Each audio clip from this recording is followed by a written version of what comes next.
जय जिजाऊ, जय शिवराय, जय शंभूराजे. गडकिल्ले संवर्धन प्रतिष्ठान महाराष्ट्र राज्य सादर करत आहोत शिवसाम्राज्याचे दिनविशेष.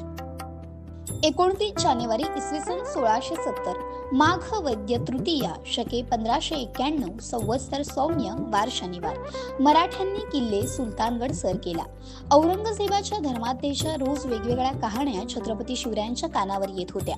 संपूर्ण हिंदुस्थान औरंगजेबाच्या धर्माधतेच्या विखारी मांडवा खालून जात असता मराठी मनगटे शिवशिवली नसती तर नवल होते. महाराजांनी याच सुमारास मोगली प्रदेशावर आक्रमणाची मोहीम उघडली. याच वेळेस मराठ्यांच्या 20,000 सैन्याने बागलाणात येऊन धुमाकूळ घालायला सुरुवात केली. औरंगजेबास हे चोख प्रत्युत्तर होते. याच वेळी मराठ्यांनी सुलतानगडाला वेढा घालून किल्लेदार फतहुल्ला खान याला ठार मारले आणि गड जिंकून घेतला. मराठी मनगटाची ताकद काय असते याचा प्रत्यय औरंगजेबास आला.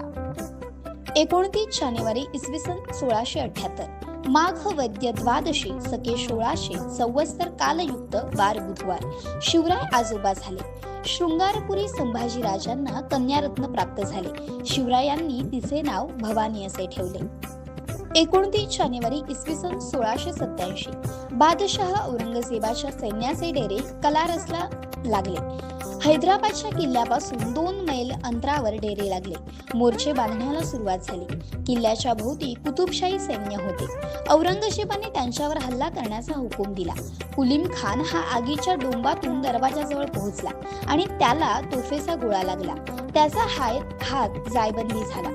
मग तो डेऱ्यात परतला. बादशहाने असद खानाला त्याला पाहण्यासाठी पाठवले. 3 ते 4 दिवसांनी मृत्यूने त्याच्यावर झडप घातली. 29 जानेवारी इसवी सन 1778 वाडीकर सावंत आणि पोर्तुगीज यांच्यात वाडीकर सावंत आणि पोर्तुगीज यांच्यामध्ये 91 कलमी मैत्रीचा करार होऊन वाडीकर सावंतांनी पोर्तुगीजांचे मांडलिकत्व पत्करले.